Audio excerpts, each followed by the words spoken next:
কি ঘুম ঘুমাচ্ছে দেখো, মিনু কি ঘুম ঘুমাচ্ছে দেখো। বাবা বাবা, গুড আফটারনুন। এখন বাজে 2টো। আজকে আমি জামা কাপড় পরে নিয়েছি, যাচ্ছি বোনের বাড়িতে। ওখানে আজকে আমাকে নেমন্ত্রণ করেছে ও, তো যাচ্ছি। তো চলো আগে পৌঁছাই, তারপরে তোমাদের সাথে কথা বলছি। আজ খাবো বলে বোন অ্যারেঞ্জ করছে, আমি বসে আছি, বসে বসে ফোন দেখছি।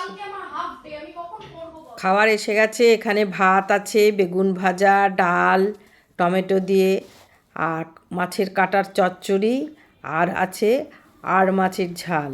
সবকটাই আমার ফেভারিট খাবার। কোথায় বসে আছে? এই যে মিনু, মিনু ঘুমপে। কেমন মিনু, ভালো আছো? মন্টু বাবা, মন্টু বাবা, মন্টু বাবা, মন্টু দেখেছো কত ভালো। মিনু আয়, মিনু আয় আয় আয়, মিনু মিনু মিনু মিনু। আমরা এখন পুচকুকে একটু আদর করছি আর একটু টিভি দেখছি। এ দেখো টিভি দেখছি, কি হচ্ছে কে জানে।